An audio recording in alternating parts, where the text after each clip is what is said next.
What's going on, guys? It's Nick here, back with another video. We got a good one for you guys today. Mike Williams versus Michael Pittman Jr. versus Diontae Johnson. This is going to be a draft decision that a massive percentage of you are going to face this season, so we absolutely need to break this one down, figure out what we are going to do. I will be doing, the most important decisions in drafts every Thursday, but there are only so many Thursdays until week 1, so if you want my exact projections on every player, every format, every league size, you can see that all at my website, thefantasyfootballadvice.com. All right, so let's get into this breakdown.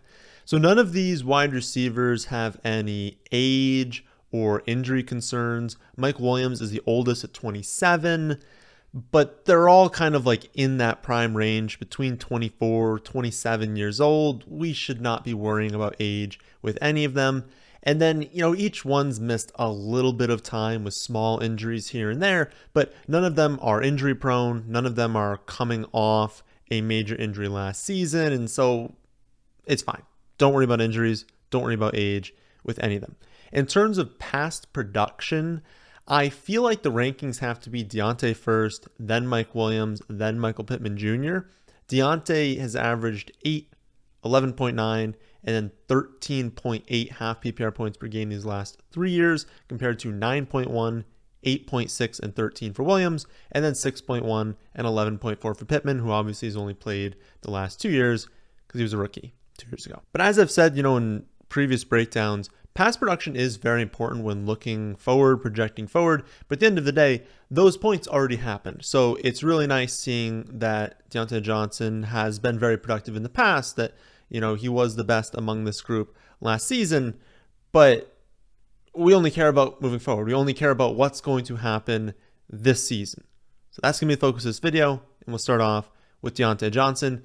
He will be entering his 4th season in the NFL. His targets, receptions, yards, touchdowns have all increased in each of his first 3 seasons, peaking last year, of course, with the final stat line, 107 receptions, 1,161 yards, 8 touchdowns, which was good for a wide receiver 9 finish overall and in points per game. The biggest change this season is going to be with his quarterback play. Big Ben is now retired, and it looks like Trubisky is going to win the starting job, at least at the beginning of the season. I don't really see a path where Pickett is the starting quarterback in week 1. I think that if Trubisky struggles, if Pickett really develops quickly, that by the midway point of the season, it's possible we see a shift. But I would assume that Trubisky plays more games than Pickett this season, and there's absolutely a possibility he plays all of them. But regardless, I have thought about this a lot, what, the difference between Big Ben transitioning into these 2 quarterbacks, one of them, both of them. I've thought about that a lot, what the impact's going to be on Diontae, and I think that it's a net negative, but not the end of the world. So this isn't going from like an elite quarterback to a low-end quarterback.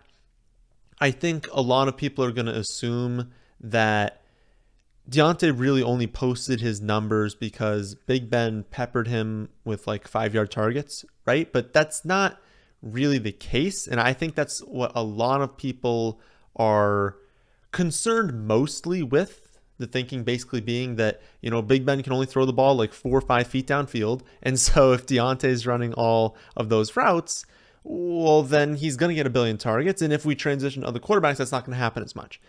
But the most important thing to always understand is that targets are earned in the NFL.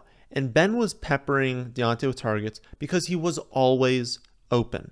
As for Matt Harmon, Diontae Johnson had a 91st percentile success rate versus man coverage, 98th percentile success rate versus zone, 89th percentile success rate versus the press, and he ran all but 1 route at an above average rate.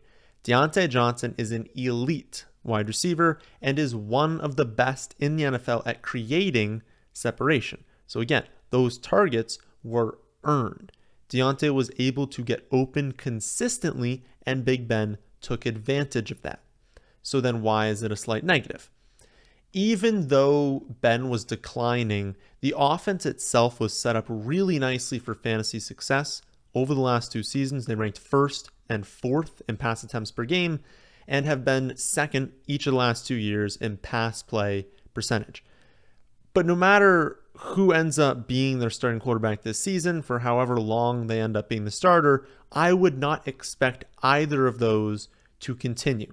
They'll still throw the ball a lot. They'll be a passing team, but I have them dropping to the 9th most pass-heavy team with a 4% drop in pass play percentage, 6% drop in passing touchdown percentage. Those might not seem like a big deal, big drops, but it does sort of cap Diontae's ceiling. There are other players on the offense that will still command targets. He's not going to have, a 45% target share or anything. And his calling card has been, stringing together 5, 6, 7 games in a row with like 11, 12 plus targets. And if we start dropping that ceiling, then he needs to have a massive target share to make up for it. And honestly, my numbers are probably being optimistic as far as what the offense will produce from a passing standpoint. In the games that Trubisky has started and then played at least 85% of the snaps, so like he didn't get hurt, he didn't get pulled, his pass attempts per game in his career is just under 33. And that's a big drop down from 42.6 for Pittsburgh 2 years ago and 39.3 last season. Now, he's probably going to increase from the 33, but he's not getting up to 43, I can tell you that much. So this offense is going to be less pass heavy. And even if they drop back a similar amount of the time, Trubisky's mobile. Some of those dropbacks are going to turn into carries. Now, some people bring up the fact that, well, Juju's gone. James Washington's gone. Ray McLeod is gone. But I don't think that's going to have a massive impact. Those three combined for only 139 targets last season. You can pretty easily make that up with the incoming George Pickens, Calvin Austin, giving, more targets to Pat Freiermuth. And also, it's 138 targets, but if we're going to have them dropping in total targets, you don't actually need to make up all those targets. If they have, 3, 4, 5 fewer targets per game, well, there's a good chunk of those targets right there. So that's kind of it for Diontae. Elite wide receiver, going to gain a bunch of separation, one of the best in the NFL at doing that. But the offense is going to throw the ball slightly less. And for as bad as Big Ben was, it's not like Trubisky's going to be much better. And if they decide to transition into Kenny Pickett, we need to remember that rookies don't typically support a bunch of high-end numbers in fantasy. So you probably actually want Trubisky starting if you have Diontae. Moving to another wide receiver, going through a quarterback change. How about Michael Pittman Jr.? This will actually be the third quarterback in 3 years for Pittman. But luckily for him, this is the best one that he'll have played with by a pretty considerable margin. Rivers was cooked in Pittman's rookie season. Also, it was Pittman's rookie season, and so we're not exactly expecting him to break out, like Jamar Chase, Justin Jefferson did. He wasn't expected to do that in a rookie year with Rivers. Then you have Wentz taking over last season, and Pittman really broke out. He ran all but 2 routes at an above average success rate, 79th percentile success rate versus man, 88th percentile success rate versus zone, and a 96th percentile success rate versus the press.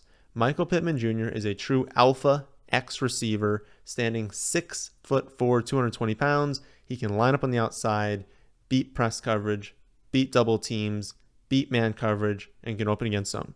He is a fantastic wide receiver, and he can post a spike touchdown season given his frame.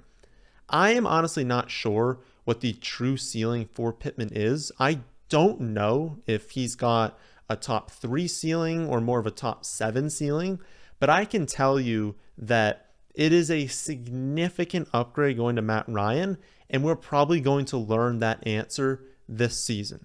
If we look at Matt Ryan, he had a better yards per attempt than Wentz last season, throwing to Pitts, who's good, but was a rookie tight end. We have to remember that. Russell Gage as a number 1 wide receiver once Ridley left early in the season. Like, Gage is good, but he's not a number 1 wide receiver. He's a fantastic number 3, or like a good number 2. He's not a number 1. He was throwing to Cordero Patterson, who, was good, but it's still Cordero Patterson. He's throwing to Mike Davis, Olamide Zaccheaus, Tajay Sharp. These are not good players, and he still performed better in yards per attempt than Wentz.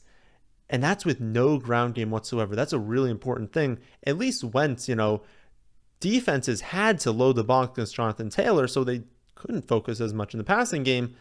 What were defenses scared of when they played the Falcons running backs last season?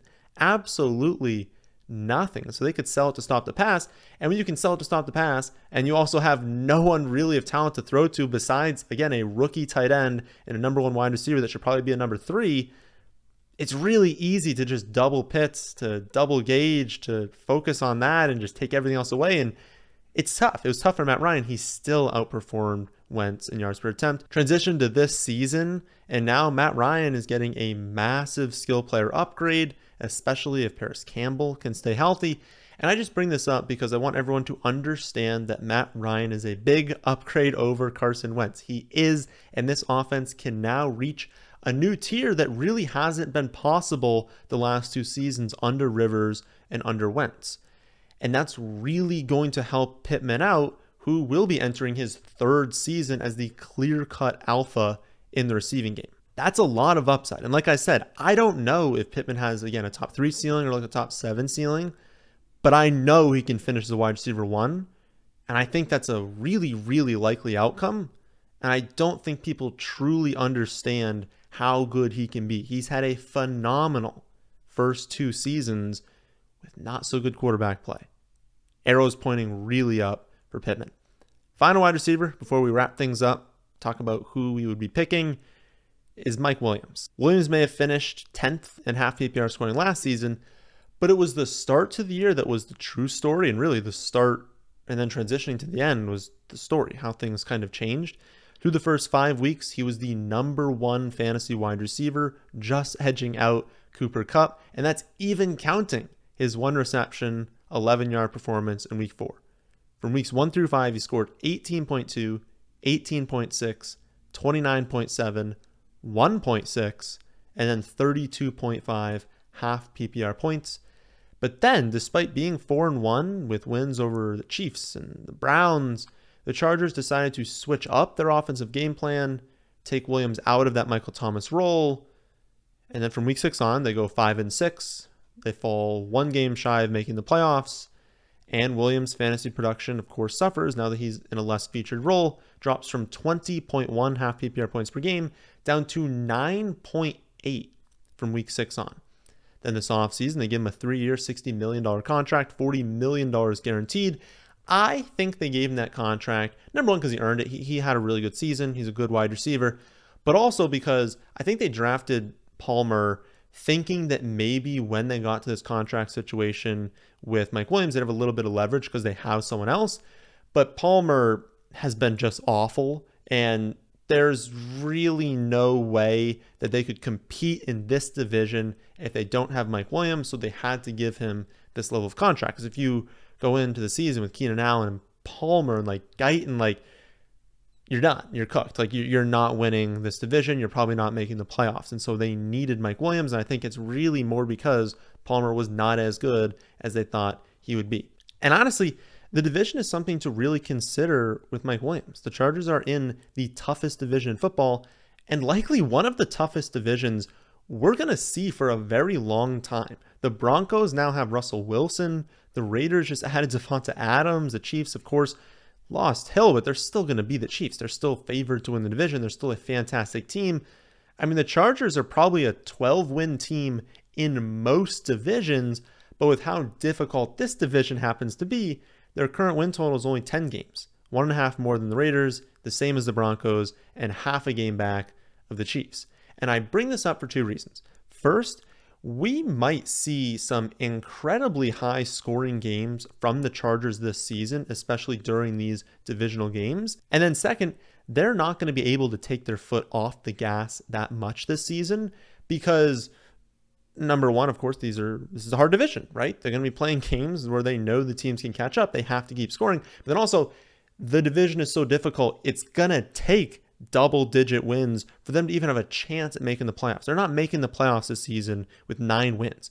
They need 10, maybe 11 wins to make the playoffs, and because of that, they're not going to ease up on any of these games. They know they cannot afford to give any games away. They're going to keep their foot on the gas, and that's obviously a good thing for Mike Williams. So, all great talents, all quality wide receivers, all going to probably have really good seasons. But who should you take in what is likely, I would say, in a redraft league? Things are a little bit skewed on Underdog for different stacking reasons. In a redraft league, you are probably looking at a late third to early fourth round decision for all of these guys. That's kind of where they'll be going. Maybe they creep into the middle of the third round, but in general, that's where they'll be going. Looking at my projections, which I'll show on the screen now, and combining that with the breakdowns, I think you have to list Diontae Johnson last. Like I said, I view this as a quarterback and situation downgrade, but it's also worth noting that the Steelers have the 5th most difficult wide receiver schedule overall and the hardest schedule through the first 5 weeks, according to Scott Barrett. I think the best move might be to just play the wait and see game with Diontae. Draft these other two over him and see how the offense looks to start the season. Is he still getting peppered with targets? Does Trubisky look good? Are they going to transition to Pickett? What does Pickett look like, over this offseason into the beginning of the season? What are people saying about him? Are they really struggling from what they used to be in the past? Is this schedule too difficult for them? See all of these things. And maybe Diontae is just going to be a really good buy low candidate. And you can end up trading your lower end picks to get him. You're obviously not going to get him for a 10th or 11th round pick or anything. But what I'm saying is maybe we can acquire him cheaper than a late 3rd or a 4th round pick come week 4, week 5, if he does struggle. And even if he doesn't struggle, the opportunity cost for taking this risk isn't all that high. You're still going to be left with a fantastic option in the late 3rd, early 4th round. And so if this opportunity is there, maybe it's best to take that. Say, hey, I like Diontae. I think he might start slow. And even if he doesn't, I still got a fantastic player anyways. The other two are much more tricky. Going into the video, I had Pittman projected for 1 more point than Mike Williams, but the gap has grown slightly since I finished this video. Pittman is the better wide receiver between the two of them. And while they paid Williams over the offseason, his close to last season does concern me. He was the wide receiver 29 from week 6 on, scoring single-digit fantasy points in 7 of his last 11 weeks. Pittman outperformed Williams by nearly 2 points per game from week 6 on last year, and that was despite playing with a much, much, much worse quarterback and being in only his 2nd season. He gets a big upgrade going to Matt Ryan this year, and if he takes any step forward into year 3, the sky is honestly the limit for him. He was really, really good last season, already an elite wide receiver, but if he unlocks more to his game, he can enter territory that I don't think Mike Williams can really reach. And if we're improving his situation around that, I think you got to go with Pittman. For those of you listening on Spotify and can't see the projections on the screen now, this is where I stand. Diontae Johnson, 3rd place on the list, 95 receptions, 1,056 yards, 5.6 touchdowns, which is 11.23 points per game. Mike Williams, 2nd place, 74 receptions, 1,110 yards, 8.9 receiving touchdowns, 11.82 half PPR points per game. And then Michael Pittman Jr., 1st place, 90 receptions, 1,142 yards, 7.8 touchdowns, 12.36 half PPR points per game. If you do out the math, those numbers will not add up for the points per game. It's just because there's a little bit of rushing production added in some of these guys, but it wasn't really worth going over. None of these guys are Deebo Samuel, right? It's just a little bit added in. So that is where I stand as of right now. Of course, a lot can change as we work our way through the summer, so I highly recommend staying up to date on the latest projections at my website, thefantasyfootballadvice.com. They're constantly being updated for the latest news, so you know that you always have the most up-to-date rankings for your scoring format and your league size. I'll be back tomorrow to go over some big name players to avoid in drafts, and then Saturday to go over the biggest ADP changes of the last week. That, my friends, is the end of this one. Hope you all enjoy. If you did, how about hitting the like button? And how about subscribing to the channel if you're new here? Thanks for watching.